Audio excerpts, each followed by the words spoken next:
Hello everyone, this is Ozic. Welcome to the Practical Grammar Tenses course. As you can see from the table of contents, this series consists of a total of 12 lessons plus supplementary videos, and this is the second lesson.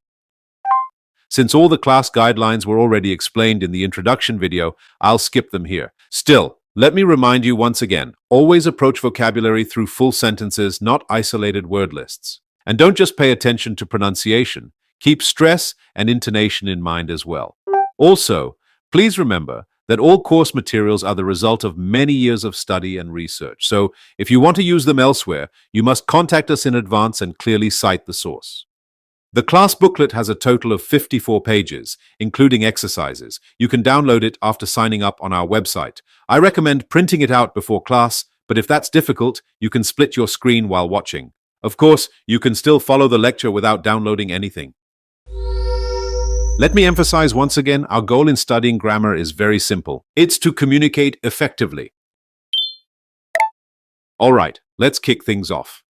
Up to now, we've covered the background knowledge necessary to understand tenses, and that's extremely important, so keep it in mind. We'll begin with the simple tenses, which account for nearly 90% of all tense usage, starting with the present tense. So what kind of information does the present tense actually express? That's the key focus of this lesson. The present tense is used to describe things that were true in the past, are still true now, and are expected to remain true in the future. It's the core tense among all the simple tenses. Let's begin with the most typical example, general facts. From this point on, I'll translate expressions following the natural word order of native speakers, as explained in English Myths and Facts clips. The meaning of each word will be interpreted through its role in the sentence, not listed separately.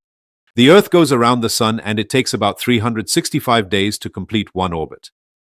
This statement uses the present tense because the fact that Earth takes about 365 days to revolve around the Sun was true in the past, is still true now, and will continue to be true. Light travels faster than sound. That's why we see lightning before we hear thunder. Again, this describes a universal truth, so the present tense naturally fits. Bees play an important role in pollination. Pollination helps plants produce fruits and vegetables. Pollination is the process of moving pollen from one flower to another so that plants can make seeds.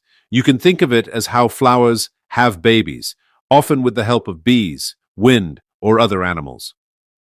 The human body contains about 60% water, and maintaining hydration is essential for good health. Even if we rearrange the word order slightly, the meaning would remain clear. Each of these sentences conveys general truths, so they all use the present tense. Now let's check the pronunciation and stress patterns carefully. Focus on pronunciation, stress, and how the tense is being used. If it feels too fast, don't hesitate to pause the screen and repeat at your own pace. The Earth revolves around the Sun, and it takes approximately 365 days to complete one orbit. Light travels faster than sound, which is why we see lightning before we hear thunder. Bees play a crucial role in pollination, which helps plants produce fruits and vegetables. The human body contains about 60% water, and staying hydrated is essential for good health. Proverbs and sayings also tend to use the present tense. That's because they contain lessons so universally accepted that we regard them almost as facts. Let's look at a few examples. The early bird catches the worm. This emphasizes the value of diligence.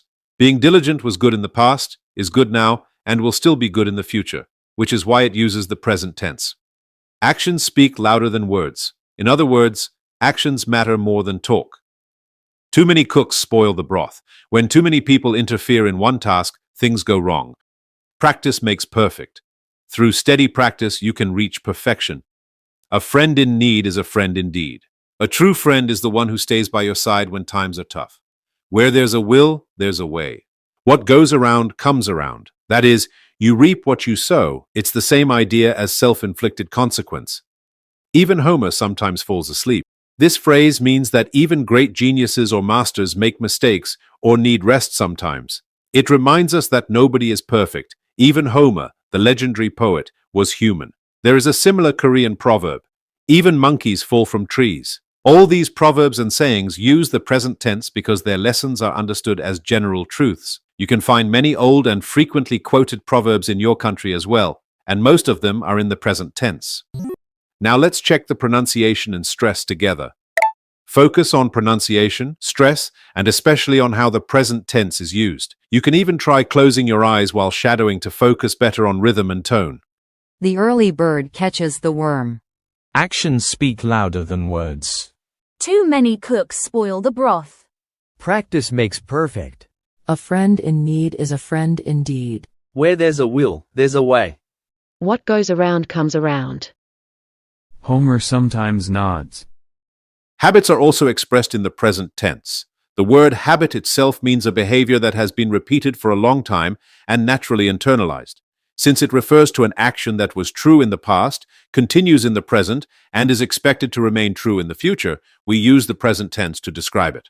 Let's look at some examples. She gets up before dawn to meditate and believes it helps her stay mentally clear throughout the day. In other words, she wakes up before dawn to relax and clear her mind because she believes it helps her stay focused all day. He often spends an hour every evening reading nonfiction, and he considers that habit essential for personal growth. They prepare a week's worth of meals every Sunday. Sunday's plural, right? In other words, they prepare their weekly meals every Sunday to make sure they eat healthily, even with their busy schedule. It might sound a little long, but you understand it right away, don't you? My brother regularly volunteers at an animal shelter because he believes small acts of kindness can make a big difference. All of these sentences show actions that were true in the past, are still happening, and will likely continue, so the present tense is used. If an action didn't happen in the past or isn't expected to continue in the future, then it shouldn't use the present tense. Since it conveys a different type of information, it requires a different tense. After all, tense is one of the shared conventions that make communication clear. Now let's listen and check the pronunciation and stress patterns. Pay attention also to linking and intonation. Don't separate your listening practice. Combining it here is far more effective. As I've mentioned before, my lectures follow an interleaving approach. She wakes up before dawn to meditate, as she believes it helps her maintain mental clarity throughout the day. He often dedicates an hour every evening to reading non-fiction books, which he considers essential for personal growth. They prepare their meals for the entire week on Sundays to ensure they eat healthily despite their busy schedules. My brother regularly volunteers at the animal shelter because he believes small acts of kindness make a big difference. Fourth, let's talk about permanent situations. The term may sound unfamiliar, but you'll understand it easily once we look at the examples. Let's start with a simple conversation. Someone asks, "Is Tom your husband?" If you answer in the present tense, you're saying that you are currently married to Tom, and you're also implying that he was your husband in the past and will continue to be in the future. If you use the past tense, you're conveying that Tom used to be your husband but isn't anymore, perhaps because of divorce or bereavement. If you use the future tense, you're saying you are not married now, but you plan to marry Tom in the future. These three sentences differ only in tense, but each delivers completely different information. Now, let's add another information for clarity. This one is created purely for educational purposes. It has absolutely no racial or discriminatory intention. He is black. Skin color is something one is born with, which makes it a permanent situation. Therefore, it naturally requires the present tense. Also note that when the word black refers to ethnicity, the letter B is capitalized. But what if we say it in the past tense? That would mean he was black, but now he isn't, which is grammatically fine, but logically impossible since skin color doesn't change. The same goes for the future tense. It would make no sense. Regardless of Tom's marital status, skin color refers to a permanent condition, so the present tense is the only appropriate choice. This short dialogue clearly shows what constitutes a permanent situation. Now, let's look at more examples. Anna lives in London, where she has built her career and developed a strong circle of friends over the years. Anna lived in London in the past, still lives there now, and is expected to continue living there, hence the present tense. Dr. Kim teaches biology at a university and regularly helps and guides graduate students who are doing research in the lab. Their family lives in a quiet neighborhood outside the city and enjoys a peaceful routine that has remained unchanged for over 10 years. My parents own a small bookstore downtown, which they've operated since they got married. If you look carefully, you'll notice that the underlined verbs describe situations that began in the past, continue in the present, and are expected to persist into the future. These are all expressed in the present tense. Non-underlined verbs, however, describe actions limited to a specific point in time. This shows how the choice of tense depends directly on the message you intend to communicate. Now do shadowing, focusing on pronunciation, stress, and how the present tense is used. Anna lives in London, where she has established her career and built a close-knit circle of friends over the years. Dr. Kim teaches biology at the university and regularly supervises graduate students conducting research in her laboratory. Their family resides in a quiet suburb, enjoying a peaceful lifestyle that has remained unchanged for more than a decade. My parents own a small bookstore in the city center, which they have been running together since they got married. Many other languages also use the present tense for statements that span past, present, and future, although they often depend more on context or time adverbs to clarify meaning. That's why being attentive to those clues is important when interpreting or expressing tense across languages. Let's now look at another use of the present tense. We often find it in instructions or educational materials. It's usually written in the imperative form, either explicitly starting with the subject you or omitting it. Let's go over some examples. You plug the device into the power outlet, and after the indicator light turns green, press and hold the reset button for more than 5 seconds to start the initialization process. In short, please, plug in, wait for green, press reset to restart your device. Notice how the tone isn't direct or forceful. It gives instructions in a soft, polite way using the present tense. Recipes use the same pattern. Stir the eggs with a pinch of salt, just a little salt, until the mixture becomes frothy. Then gradually add the flour while stirring continuously to prevent lumps from forming. The word frothy means having a lot of tiny bubbles or foam. Now listen carefully and check the pronunciation and stress patterns. The meaning of each word is explained naturally within the sentence, so don't memorize single words. Instead, get familiar with the whole sentence. You plug the device into a power outlet, and after the indicator light turns green, you press and hold the reset button for 5 seconds to start the initialization process. Whisk the eggs with a pinch of salt until the mixture turns frothy, and then gradually add the flour while stirring constantly to prevent any lumps from forming. Start aligning the metal parts carefully. Once everything is in place, insert the screws and tighten them using the tool provided in the package. Submit your assignment by the deadline through the online portal, and make sure the file name is correct before uploading. Normally, the subject you is omitted, but as we can see, the present tense is commonly used to give various instructions and notices. This is because unless something interferes, the directions remain constant. You check the pronunciation and stress placement as you listen. Begin by aligning the metal parts carefully, and once everything is in position, insert the screws and tighten them using the tool provided in the package. You submit your homework by the deadline through the online portal, and you make sure the file is named correctly before uploading. The present tense is also frequently used in storytelling or sports commentary to create a vivid, dramatic sense of immediacy. This usage is called the historic present, a term you only need to be familiar with for reference. Let's take a soccer broadcast as an example. Commentators don't usually say, "Smith passed the ball to Johnson." Even though the event happened a second ago, they describe it using the present tense for realism. Smith passes the ball to Johnson. Johnson runs down the left wing. He looks up and crosses. Williams heads it toward the goal. The goalkeeper dives, but misses. And it's a spectacular goal. You've probably heard this kind of live present tense narration when watching sports. The same applies across all sports. The past tense is rarely used for commentaries.